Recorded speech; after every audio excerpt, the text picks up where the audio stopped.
চৰাই জনী উৰিলে আজি তোমালে বুলি আবেলিৰে বেলিতি লহিয়ালে তোমাতে দুচকুৰ হাঁহিতি উমলিছে তোমাতে উঠে উঠে এদিনা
কিশোৰক শাসন কৰা হলে পৰিণীতা তাৰ ৰুমত সোমাই থাকিলেও আপুনি একো নোকোৱাকৈ নাথাকিলহেঁতেন। হেৰা বন্ধু, তোমাৰ ল'ৰা ঘৰলৈ অহা এসপ্তাহৰ ভিতৰত যাতে বিয়া দিব পাৰো তাৰ বাবে সম্পূৰ্ণ আয়োজন কৰিছো। ভাল কৰিছো নে নাই সেইটো কোৱা। কিশোৰকো তাৰ বিয়াৰ পিছতো মই তাক শাসন কৰো, ভুল কৰো ন? নাই দেউতা, কিন্তু শাসনটো ভয় হৈ গলেহে বেয়া। ধৰি ৰাখিছো যদি ৰাজা আৰু ৰিচাই প্ৰপাৰ্টি দাবী কৰিছে কিয়? সিহঁতে বেলেগে থাকিব খুজিছে কিয়? সিহঁতৰ নিশ্চয় ভুল হৈছে দেউতা। তেওঁলোক দেখাতহে ডাঙৰ, এতিয়াও পঢ়া শুনা কৰা ল'ৰা ছোৱালী।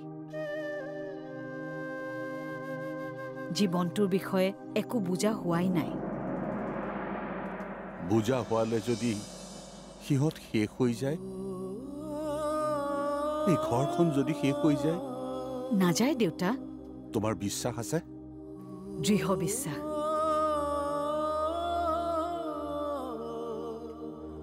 তেতিয়াহ'লে এই ঘৰখনৰ দায়িত্ব তোমাৰ, বহাগী মা।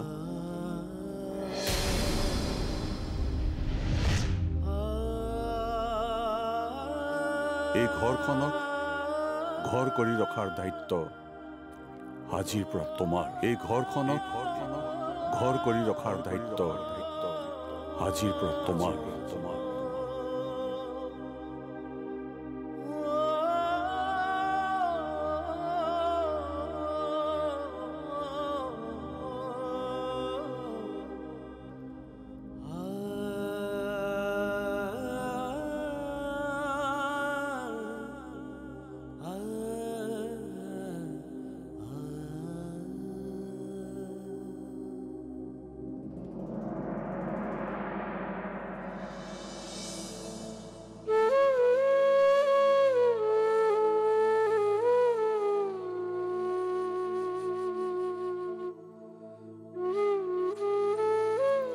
বহাগী মা,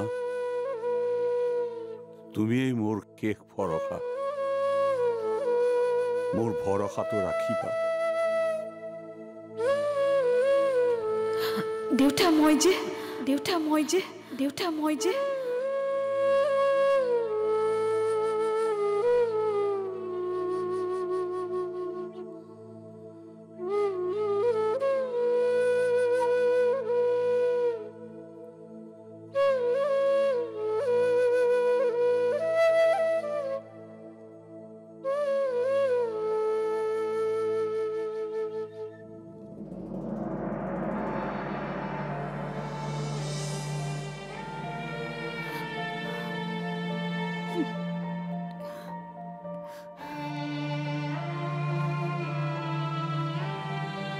এই দায়িত্ব মই কেনেকৈ লওঁ দেউতা? মই সিদ্ধান্ত লৈ আহিছিলোঁ যে আপোনাক সকলো কথা ক'ম। কিশোৰ আৰু মোৰ সম্পৰ্ক শেষ কৰক বুলি ক'ম। কিন্তু এই ঘৰখনৰ দায়িত্ব ল'ব পৰা কোনোৱে নহয় দেউতা, কোনোৱে নহয়।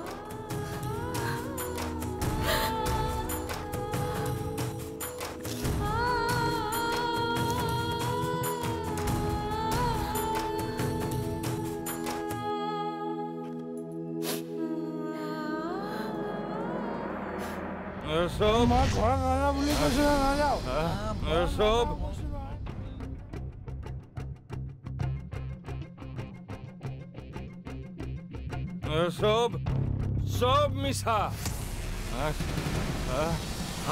আজিকালি লাইফৰ কাকো লাভ নাই। মোক ইগনোৰ কৰে, তাই ইমান খাওক মোক ইগনোৰ কৰে।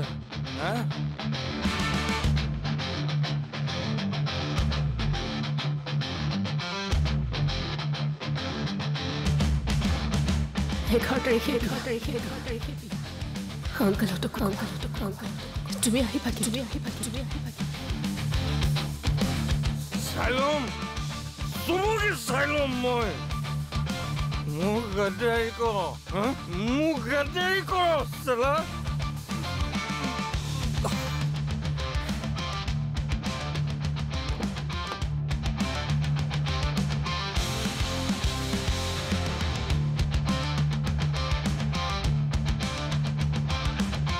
কোনবে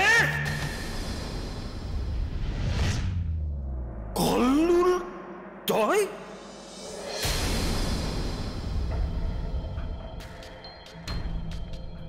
ৰাজা, তোমাৰ লগত মোৰ অলপ কথা আছে। কোৱা।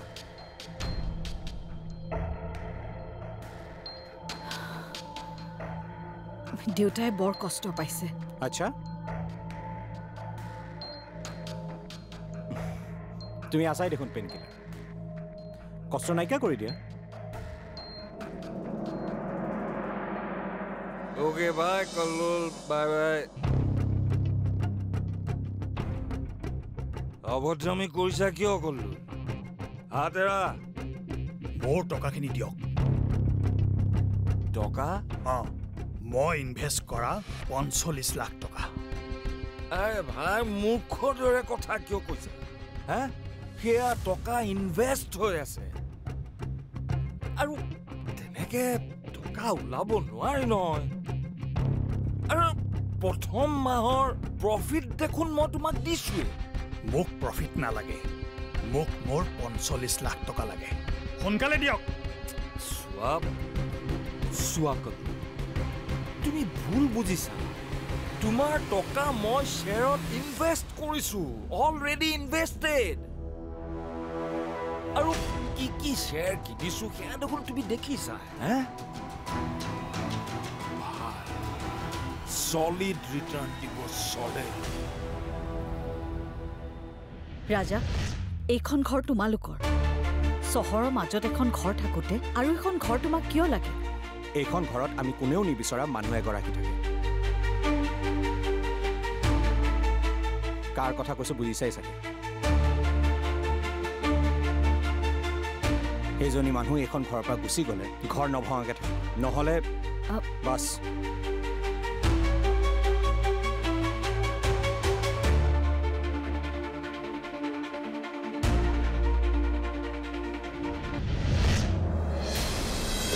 মোৰ পাৰ্চনেল বস্তুত হাত দিবলৈতো কোন হবে?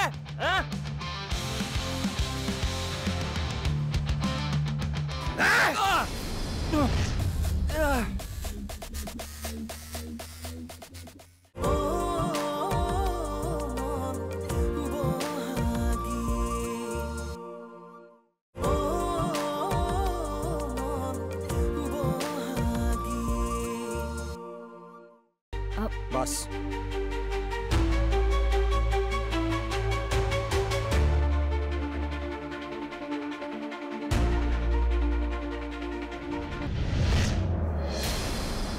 ভবা মতে 90 দিনত ডাবল ডাবল ডাবল মই কৈছো কি আৰু আপুনি বুজিছে কি মোক মোৰ টকাখিনি এতিয়াই লাগে এতিয়াই বাবা তেনেকে নোৱাৰিম নহয় কেনেকৈ দিব পাৰিব গলল এওঁলোক গুণ্ডা বুলিয়ে ক'ব পাৰ মোক মোৰ টকাখিনি এতিয়াই দে বুলি কৈছো চা কলুল 1 টকা 2 টকা নহয় 45 লাখ টকা ভাই ইনভেষ্ট হৈ আছে শ্বেয়াৰ বিক্ৰী কৰি দে ঘৰ বিক্ৰী আৰু মোৰ টকাখিনি এতিয়াই ঘূৰাই দে এইবোৰ 1 টকা 2 টকাৰ শ্বেয়াৰ নহয় ড্ৰয়িং ৰুমৰ শ্বেয়াৰ নহয়তো যে বিক্ৰী কৰি দিম ভাই মোবাইল কিয় মই কৈছো নহয় মোবাইলটো দে এতিয়াই মোৰ টকাখিনি ট্ৰান্সফাৰ কৰ এনেকে টকা দিব নোৱাৰিতো ভাই ডোন্ট টাচ নুচুবি এনেকে মোবাইল আনৰ চোৱাটো ইনলিগেল কাম মোৰ পাৰ্চনেল বস্তুত হাত দিবলৈতো কোন হবে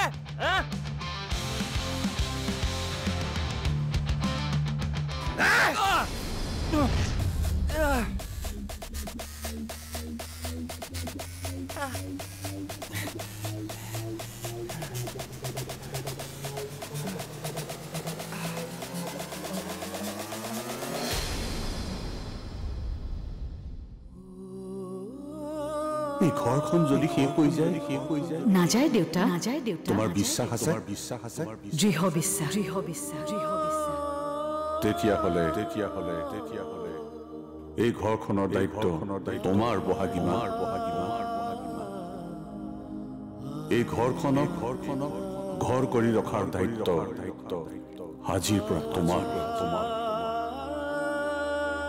সেইজনী মানুহ এইখন ঘৰৰ পৰা গুচি গ'লে ঘৰ নভঙাকে থাকিব নহ'লে বাছ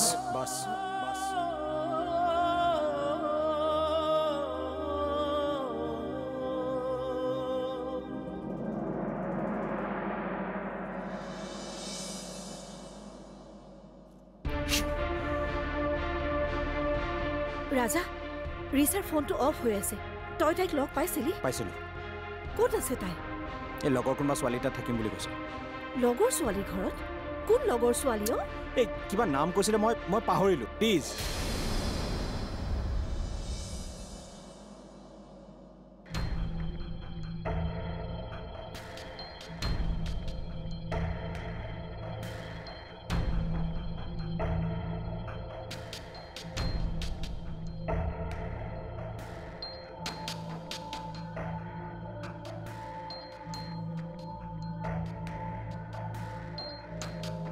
সেইটো পাহৰিবলগীয়া কথা ভায়েক নহয় তই তাইৰ ভায়েকহে চকীদাৰ নহয়তো আৰু এইবোৰ খবৰ ৰাখিবলৈ তোমাৰ সেই মহান বোৱাৰী বহাগী আছে নহয় তাইক সুধিবা তাইতো অলি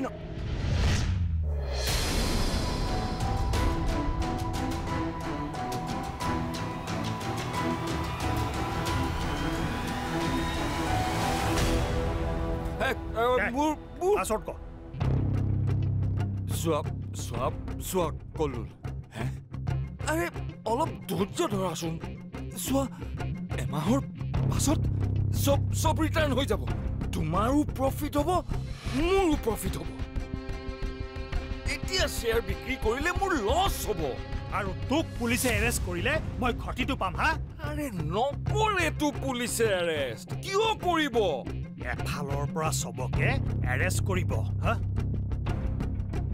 আৰু তই ধৰা পৰিলে মইতো ফচি যাম ন মোৰ টকাখিনি কি হ'ব মই যে তোৰ তাত টকা ইনভেষ্ট কৰিছিলোঁ সেইটো পুলিচক কেনেকৈ ক'ম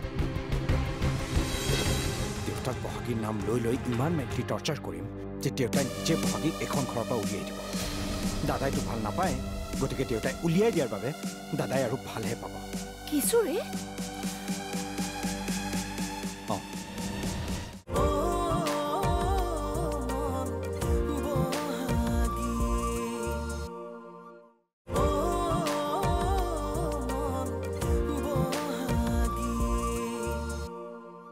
তোৰ তাত টকা ইনভেষ্ট কৰিছিলোঁ সেইটো পুলিচক কেনেকৈ ক'ম তাৰপিছত পুলিচে মোক এৰেষ্ট কৰিব নাই নাই সেইবিলাক নহ'ব মোক মোৰ টকাখিনি লাগিব হা ক পাছত ক নকওঁ পাছপৰ্ট যি কৰ কৈ যা যি কৰ এই মাৰি দিয়া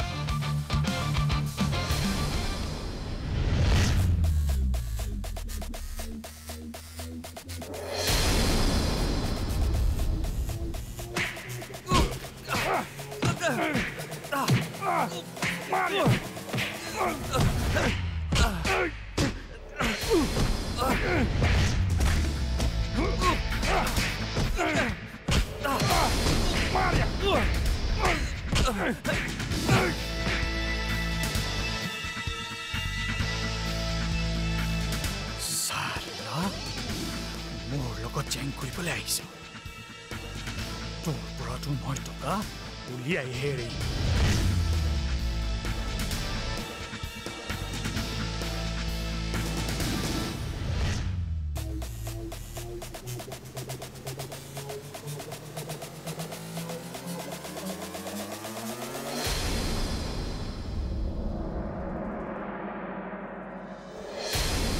বহাগীতকৈ যদি 10% গুৰুত্ব আমাক বেছি দিলাহেঁতেন দেউতা তেনেহ'লে আজি তোমাৰ ল'ৰা বুলি কৈ মই প্ৰাউড ফিল কৰিলোহেঁতেন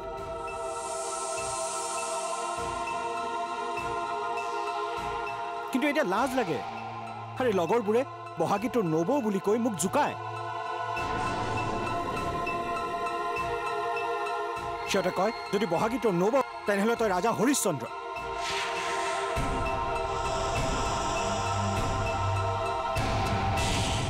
আৰে ৰাজা হৰিশ্চন্দ্ৰ বুলি কৈ মোক এনি টাইম জুকাই থাকে আজি 7 বছৰে মেণ্টেল টৰ্চাৰ পাই পাই ঘৰত ভিতৰত কলেজত মই অশান্তি হৈ গৈছো দেউতা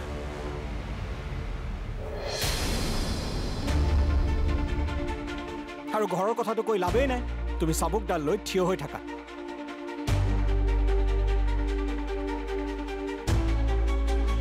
আমাক সেই চাৰ্কেছৰ জন্তুবোৰৰ দৰে নচুৱাবলৈ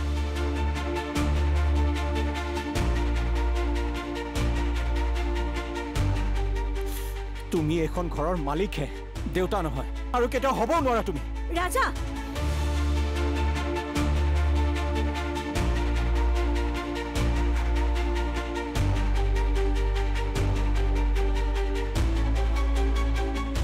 দেউতাকক এনেকৈ কথা কয় কি মিছা কথা কৈছো